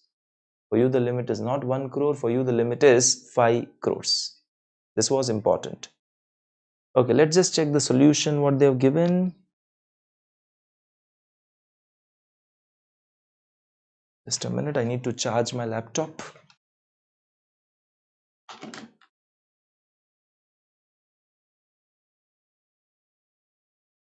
Okay, the first wale mein they have given no, second wale mein they have given no, third one they have given no, last wale mein yes. Third one they have given no, last wale mein yes. The third one can be answers in both the way. Third one can be answered in both the ways. I told you both the options which are permissible. Okay, question number 18. Question number 18, peer review. See, interesting questions were asked in peer review this time. This is not the regular question which come, thoda alag hai. Try to understand. Roshan, a practicing CA, is appointed to conduct a peer review of another practice unit. What areas should Roshan review with regards to independence? Very clearly word written, with regards to assessment of independence of PU. Okay, first, do I need to check the independence of PU? You are appointed as a peer reviewer. Do you need to check the independence of PU? Okay, now 5 general controls I have to evaluate. 5 general controls I have to evaluate. Usme first one is independence. 5 general controls I have to evaluate. Usme first one is independence. Remember, peer review, 5 general controls are evaluated. First one is independence. So independence related, what are the things I'll see? I'll try to see what policies do they have for independence. Is the policy communicated to team member? Is there a senior person basically seeing that everybody is complying the independence policy? Someone is breaching independence policy. Are they taking actions against that person or not? That all policies what they are having, that I'll be trying to understand. Is the declaration taken from the team members? Engagement team members give a declaration that they are not related to any of the people in management, so that independent declaration are taken or not. This all I'll be testing it out. Okay, check the solution for this A point. Okay, the reviewer should carry out a compliance review of 5 general controls. Usme first one is independence. First one is independence. Independence is the main quality expected of an auditor. That's fine. And just if you go below, so you should review the following things. Do they have a policy related to independence? Do they communicate this policy to all staff? Do they monitor the compliance with policy? And do they periodically review the policies and your association with the client? And how do you deal with threats to independence? So this is how I'll be checking relating to independence. Next question. Next question. You're required to classify the following PU into level 1 and level 2. Okay, peer review. Under your peer review, the practice unit is classified as level 1, level 2. If you're a level 1 PU, peer review comes once in 3 years. If you're a level 2 PU, the peer review will come once in every 4 years. So this is classification of PU, level 1, level 2. Okay, now who comes under level 1? If you try to recall who was coming under level 1, who comes under level 1? If you have a central statutory audit of bank, central statutory audit of insurance company, then if you have an audit of listed company, your audit of mutual fund, AMC, then you have basically audit of a company having a net worth 250 crore and above. Net worth 250 crore and above. You have an audit of a company which has taken a loan exceeding 50 crores. You have audit of a trust. Who has a contributions received, donations more than 50 crores. They are all covered under your level 1. So let's see first one. You are having an audit of a private company, net worth more than 300 crore. Net worth is 300 crore, it becomes level 1. This firm is level 1. Just write it here. This becomes simple. This is the level. This falls in level 1. Second, they have a statutory audit of a mutual fund. This is level 1. Mutual fund comes under level 1. Then they have a section 8 company They were Section 8 company, but it has a contribution of 60 crores, more than 50 crore. Donations they receive more than 50 crore, it's level 1. Okay, BTS, they have a net worth 4 crore, turnover 55 crore. Net worth of parent ka net worth is 325 now. If you just check the level 1 key details given, last May they have written holding subsidiary of above.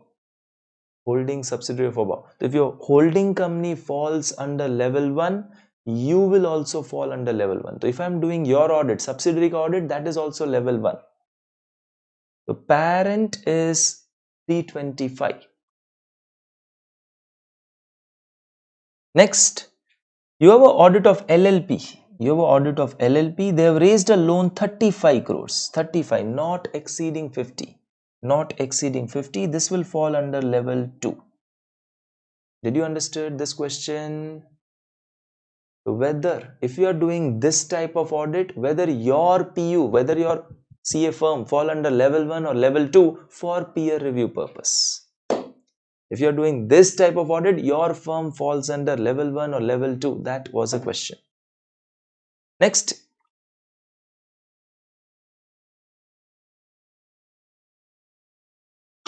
(18C). Evaluating professional judgment exercised by auditor is one of the important aspect under quality review. Now see, one simple advice, if the question is on quality review, don't write the word peer reviewer. The word will be technical reviewer. Peer review mein the person coming for doing review is a peer reviewer. Quality review mein the person coming for doing the review is called as quality reviewer. So professional judgment exercised by auditor is one of the important aspect under quality review. Please explain situation with reference to applicable essay. Okay, essay applicable for professional judgment, anyone? Essay applicable for professional judgment. For professional judgment, which essay is applicable? Sir, essay 200. Essay 200 mein hi. We just recall essay 200, overall objectives of independent auditor, conduct of audit in accordance with essay. Requirement mein one tha professional skepticism, ethical requirement. Third aaya tha professional judgment over there. So professional judgment is a part of SA 200. So one, you're required to say that. And our auditor has to exercise professional judgment at many places. While doing quality review, the technical reviewer will see the judgments made by the auditor. So he has to check the judgments made by the auditor, are they reasonable or not? Okay, so check the solution given, how it is written.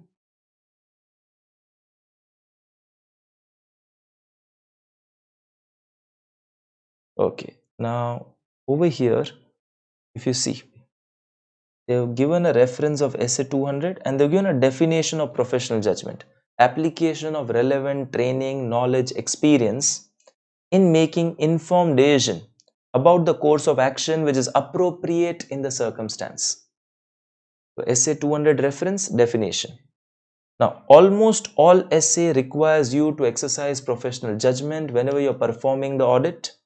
And the technical reviewer need to appreciate that exercise of professional judgment is required. Now, when technical reviewer is evaluating judgment of AFUR, under technical review, the word is not practice unit, the word is audit firm under review.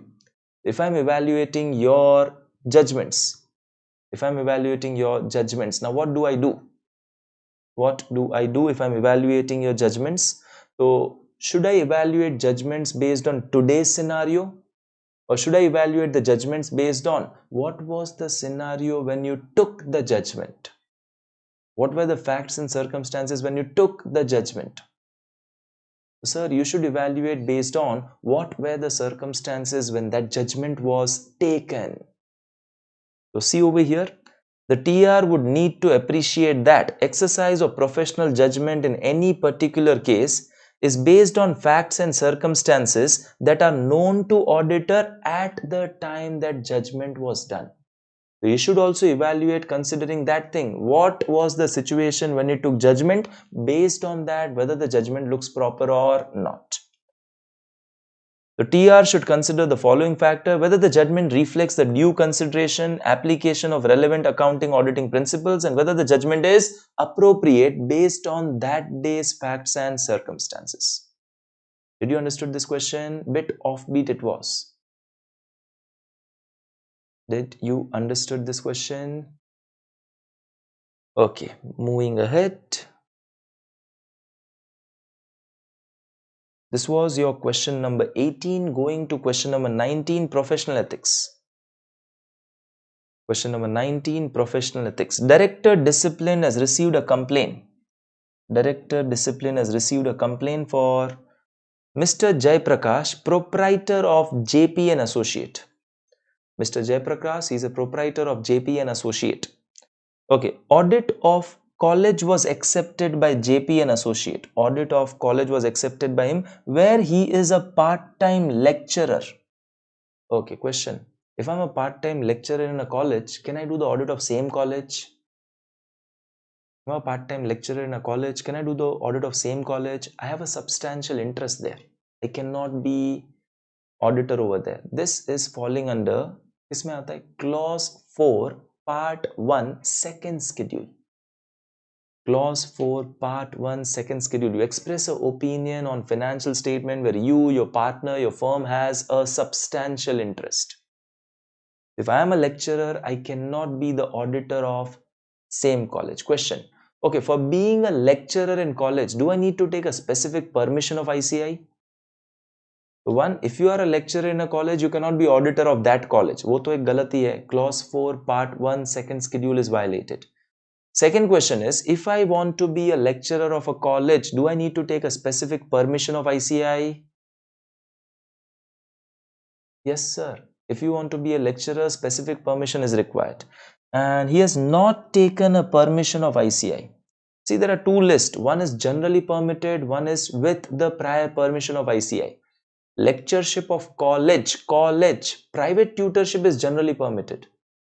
Private tutorship is generally permitted. Lectureship of college, you have to take a permission. He has not taken. So clause 11, part 1, first schedule, engages in business and occupation without taking that permission except as specified by council. So clause 11, part 1, first schedule, that is also violated. The two things violated. Which are the two things violated?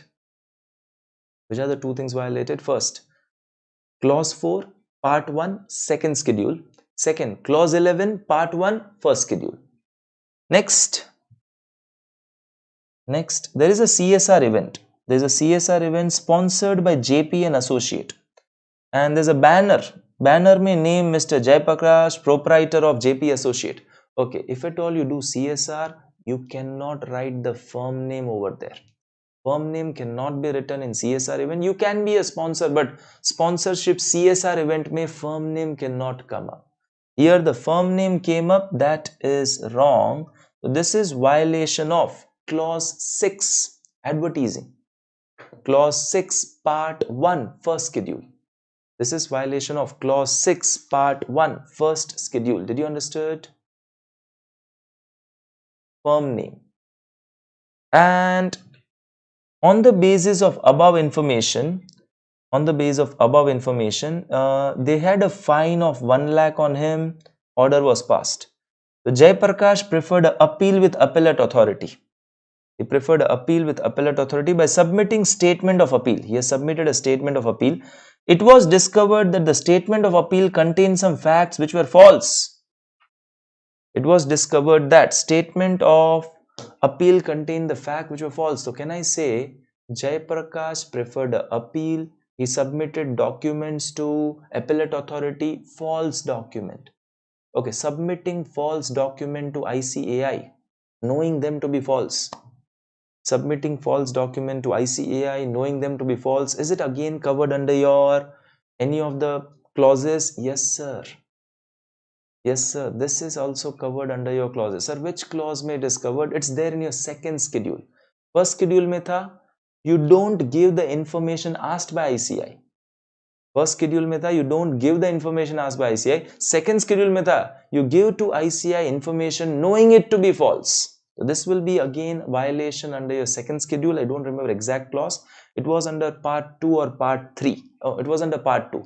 Probably this was part 2 clause number 2 tha, I think. It was clause 2 part 2. Clause 2 or clause 3 part 2 second schedule. ठीक है, तो which are the violations? Which are the violations which Jayaprakash have done? And before which authority this matter will be placed, and what is the maximum punishment that can be there? Okay, so let's go first of all to what are the violations done by him?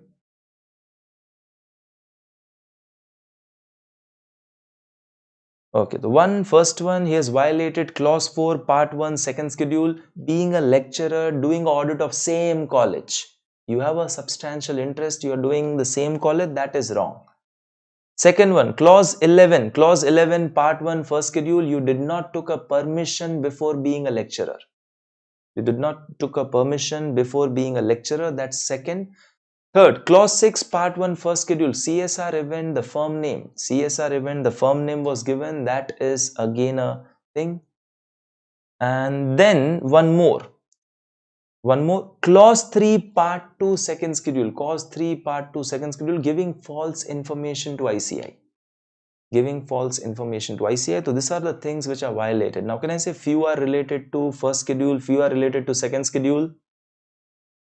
Few related to first schedule, few related to second schedule. Which is the authority handling this? Disciplinary committee. Board of Discipline handles the case only for first schedule. Some are first, some are second. It will go to disciplinary committee. So disciplinary committee ke paas it will go. And what is the maximum penalty disciplinary committee can have? One, they can reprimand the member. They can put a penalty up to 5 lakh rupees, or they can remove your name indefinitely. Permanently, they can remove your name from membership. Did you understood the question? Did you understood this question? And now the last one, 20th. Now the last one, 20th question. Just a short note, direct question is there. Just a short note, direct question is there.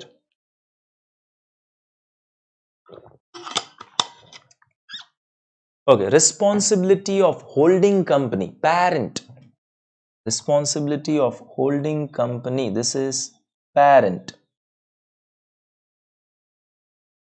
For preparing CFS. So what is the responsibility of parent?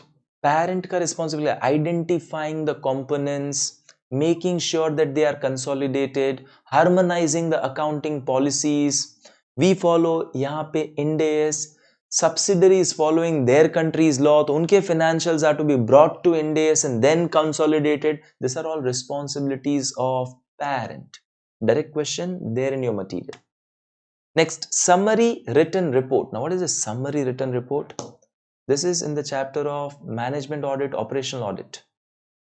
Management audits, operational audit. Summary written report, they're also called as flash report. They give the summary. Summary is given, it's also called as a flash report. They are useful always for top level people who don't have a time to watch the full report. They can just go through the summary written reports. Third, direction by tribunal in case the auditor has acted fraudulently. This is section 140 subsection 5. This is section 140 subsection 5. This is to be prescribed. Direct, it's a direct question, nothing to be explained in this. And examples of headings of due diligence report. Okay, so examples of headings of due diligence report. See, they are not asking you, pay attention, they are not asking you types of due diligence. Due diligence report, जो आता है ना, report बनता है, उसमें headings कौन से होंगे. So this is basically due diligence report is the question, not the types of due diligence. Many people thought over here it's a type of due diligence. वो different है ना, commercial due diligence, then we have tax due diligence, then we have basically financial due diligence. We write that. No, that's not the question. You have to write the headings of your due diligence report. So due diligence report ka content of due diligence report, that is basically asked. It is content of due diligence report. Done. This was your RTP of advanced auditing. Voila. Any doubts? Anybody with this?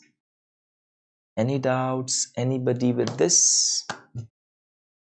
Now see what things we learned today, the way the paper is to be written. If you see, every time they're focused more on provision. It's like 75 to 80% space they're writing that provision, they're focusing only on the provision, and last may 2-3 line is conclusion. If I feel that, sir, conclusion matters, no, conclusion doesn't matter. The theory, what needs to be written, has to be written. If you are not writing that provision, the marks will not be coming. And second thing, if you try to understand, what did we realize is, the questions have to be interpreted very carefully, what is asked. Like your last wala only. Examples of headings of due diligence report is asked. I need to understand its content of due diligence report.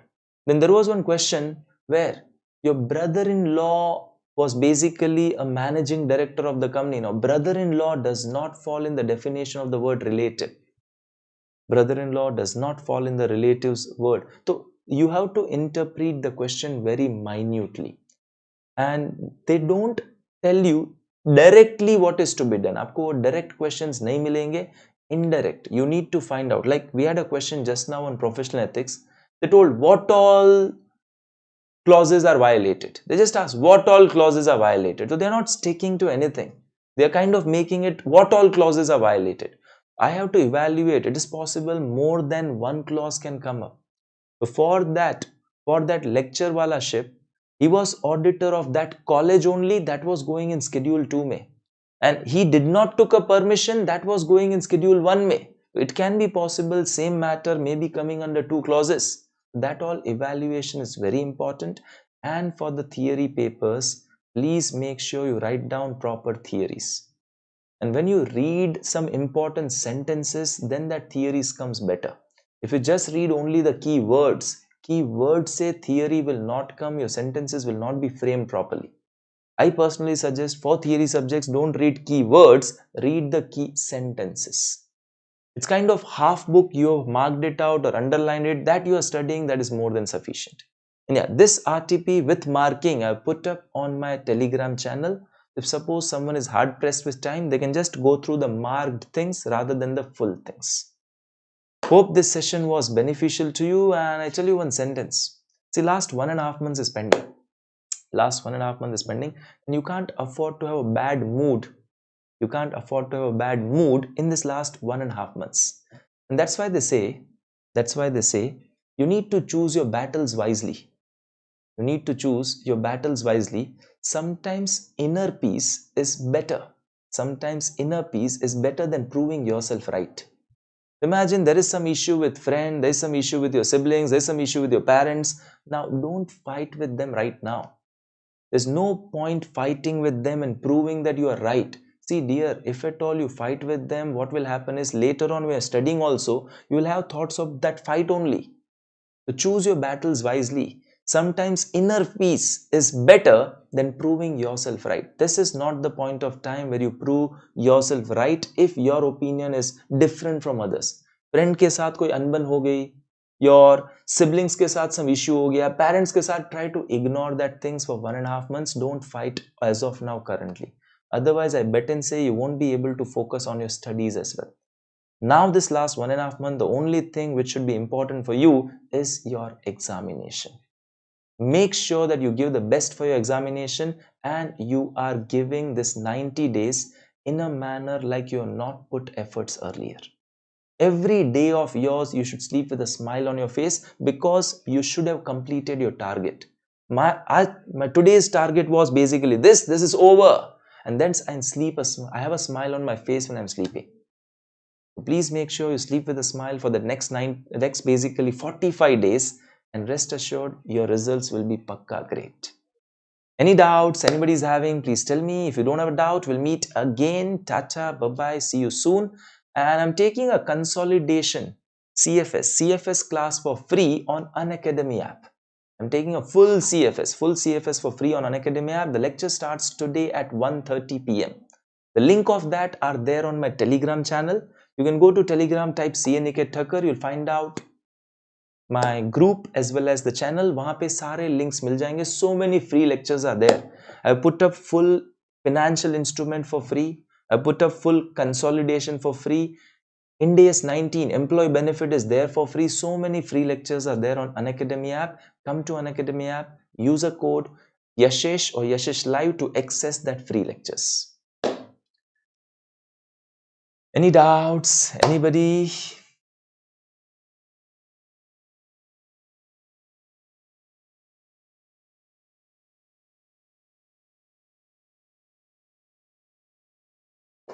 Thank you, Amrita.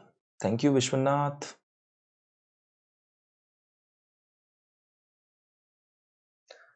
Done then, I put an end to today's session. We meet again soon. Bye.